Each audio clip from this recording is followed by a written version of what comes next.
আসসালামু আলাইকুম এভরিওয়ান, আপনারা সবাই কেমন আছেন? আশা করি সবাই ভালো আছেন এবং আমার নতুন আরেকটি ভিডিওতে আপনাদের সকলকে ওয়েলকাম জানাচ্ছি।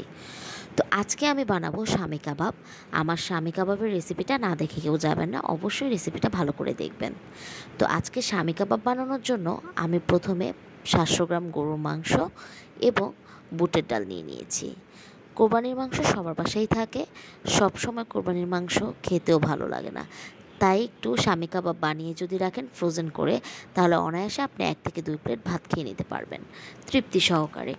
তো শামি কাবাব বানানোর জন্য আমরা প্রথমেই বুটের ডাল এবং গরুর মাংস নিয়ে নিয়েছি।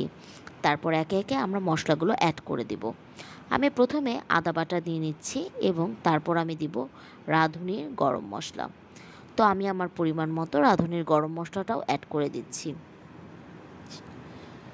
শামি কাবাব বানানোর জন্য খুবই অল্প পরিশ্রমেই আপনারা ইজিলি শামি কাবাব বানাতে পারবেন এবং কম খরচে শামি কাবাব বানাতে পারবেন যদি এখন বানান, কারণ পরবর্তীতে তো বানালে গরুর মাংস কিনেই খেতে হবে। এখন তো কোরবানির মাংস সবার বাসায় আছে। তো এখন আমি লবণ অ্যাড করে দিচ্ছি, তারপর আমি মরিচের গুঁড়ো অ্যাড করে দিলাম। মরিচ আপনি ঝাল যদি বেশি খান তাহলে আপনি একটু বেশি মরিচের গুঁড়ো দিবেন, যদি আপনি কম খান তবে অবশ্য কম দিবেন। অনেকের বাসায় দেখা যায় বাচ্চা কাচ্চারা আছে, তো যারা ঝাল খেতে পারে না সেই ক্ষেত্রে তারা একটু মরিচের গুঁড়োটা কমিয়ে দিবেন। মরিচের গুঁড়া তো দেওয়া শেষ, এবার আমি দিয়ে দিব হলুদের গুঁড়ো। তো আমি এখন হলুদের গুঁড়ো দিয়ে নিচ্ছি ভালো করে। আপনারা বাসায় অবশ্যই আমার রেসিপিটি ট্রাই করবেন, তাহলে দেখবেন খুবই মজা করে আপনারা এই রেসিপি দিয়েই ভাত খেয়ে নিতে পারবেন এবং আপনারা বিকাল টাইমে স্ন্যাক্স হিসাবেও কিন্তু কাবাব 2-1টা খেয়ে নিতে পারেন।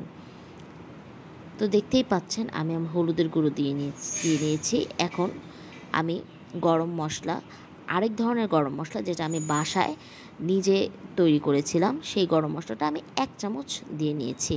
বেশি দিব না, কারণ বেশি দিলে, গরম মশলা বেশি দিলে অনেক সময় আমার টেস্ট চেঞ্জ হতে পারে। তো এখন আমি রান্নার রেগুলার তেল ইউজ করব অল্প একটু। তারপর আমি সুন্দর করে এগুলাকে মিক্স করে নেব। তো আপনি দেখতেই পাচ্ছেন আমরা ভালো করে এগুলাকে মিক্স করে নিচ্ছি, সুন্দর করে মশলা যাতে ডাল এবং গরুর মাংসর গায়ে একদম সমান সমান করে মিক্স হয়, সেইভাবে আপনারা গরুর মাংসর সাথে ডালটা ভালো করে এবং মশলা দিয়ে ভালো করে মিক্স করে নেবেন। তো মিক্স করার পর চুলায় বসিয়ে দিয়েছি, এই দেখেন কোনো পানি ছাড়াই। তো আপনারা ভালোই দেখতে পাচ্ছেন যে গরুর মাংস থেকে পানি উঠছে। তারপর ওই পানিটা সেদ্ধ হওয়ার পর আমি কিছু পানি অ্যাড করে দিলাম। তো অ্যাড করার পর আপনারা দেখতে পাচ্ছেন আমি পানি অ্যাড করেছি। এখন আমি এটা জাল হতে দেব। তো আমার সিদ্ধ হওয়া শেষ, আমার গরুর মাংসও সিদ্ধ হয়েছে এবং আমার বুটের ডালও সিদ্ধ হয়ে গিয়েছে। এখন আমি মোটামুটি কাবাব বানানো স্টার্ট করে দিতে পারবো। তো এই তো দেখতেই পাচ্ছেন আমি নিয়ে নিয়েছি বুটের ডাল এবং গরুর মাংসগুলো। কি একটা টেক্সচার এসেছে, আপনারা অবশ্যই ট্রাই করবেন এই টেক্সচারটা আনতে। যদি এটার মধ্যে পানির পরিমাণ বেশি থাকে বা পানি পানি থাকে তাহলে আপনাদের কাবাবটা কিন্তু পারফেক্ট হবে না। এখন আপনারা দেখবেন আমি এটাকে ব্লেন্ড করে নিয়েছি। তো সুন্দর করে একদম মিহি করে ব্লেন্ড করে নেব। তো ব্লেন্ড করে নেওয়ার পর আমি এটার সাথে পেঁয়াজ কুচি ভালো মতো অ্যাড করব এবং পেঁয়াজ কুচি অ্যাড করতে করতে আমি আস্তে আস্তে এরপর কাঁচামরিচ, ধনেপাতাও অ্যাড করে দেব। দেখতেই পাচ্ছেন আমি এখন কাঁচামরিচ অ্যাড করছি এবং আপনারা আপনাদের পরিমাণ মতো ঝালটা অ্যাড করে নেবেন। এরপর আমি ধনেপাতা অ্যাড করে দিচ্ছি। অবশ্যই এগুলো সবগুলোই অ্যাড করবেন ব্লেন্ডিং করার পর, না হলে কিন্তু কাবাবের যে একটা অন্য অথেন্টিক টেস্ট সেটা আপনারা কিন্তু পাবেন না।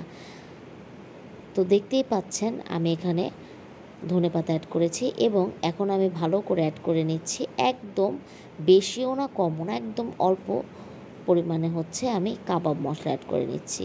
তো এখানে আমি একটা ডিম দিয়ে নিয়েছি। প্রথমে একটা ডিম দিয়েই আপনারা মিক্স করবেন, তারপর যদি আপনাদের প্রয়োজন হয় আপনারা আরেকটা ডিম দিবেন। আমি একটা ডিম এখন দিয়েছিলাম এবং পরবর্তীতে আমার আরও একটি ডিম প্রয়োজন হয়েছিল, তো আমি 2টো ডিমই ইউজ করেছি। এখন আমি এখানে কিছু ব্রেড ক্রাম্ব তৈরি করে নিয়েছি। কখনোই ব্রেড ক্রাম্ব আপনারা একবারে দিবেন না, অল্প অল্প করে দিয়ে মিক্স করবেন। তো আমি এখানে অল্প একটু ব্রেড ক্রাম্ব দিয়ে নিয়েছি। ব্রেড ক্রাম্ব দিয়ে মিক্স করার পর যদি আমার মিশ্রণটা একটু নরম হয়ে যায় তখন আমি আবার বাকি কিছু ব্রেড ক্রাম্ব দিয়ে নেব এটার সাথে। তো দেখতেই পাচ্ছেন আমার ব্রেড ক্রাম্বও আমি দেওয়া হয়ে গেছে এবং আমি এখানে কিন্তু 2টো ডিম অ্যাড করেছি। তো এখন আমি এটাকে কাবাবের শেপ দিয়ে নিব এবং সব আমি এখন বানাবো না, আমি আপনাদেরকে আগে কিছু কাবাব বানিয়ে দেখাবো। বাকি সব কাবাব আমি ফ্রোজেন করে ফ্রিজিং করে রেখে দিব, যাতে আমি এটা পরবর্তীতে খুব ভালো করে খেতে পারি। এবং আপনারা দেখতেই পাচ্ছেন এখন আমি কাবাবের শেপ দিয়ে নিয়েছি সুন্দর করে। তো আমার এখানে মোটামুটি কয়েকটা কাবাব এখন খাওয়ার মতো আমাদের কিছু কাবাব আমি তৈরি করে নিয়েছি। এখন আমি সেগুলো ভাজছি। আপনারা দেখতেই পাচ্ছেন আমার কাবাবগুলো অলমোস্ট ভাজা হয়ে যাচ্ছে।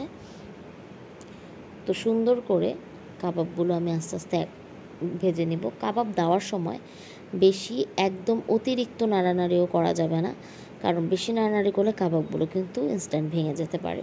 তো এই দেখতেই পাচ্ছেন আমার কাবাবগুলো ভাজা হয়ে গেছে। কাবাবগুলো খুবই মজা হয়েছে। আপনারা চাইলে আপনারাও আমার রেসিপিটি বাসায় ট্রাই করতে পারেন।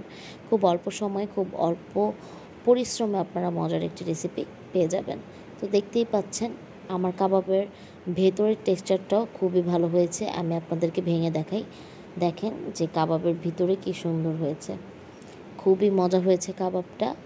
আপনি এই কাবাব দিয়ে অনায়াসেই ভাত খেয়ে নিতে পারবেন।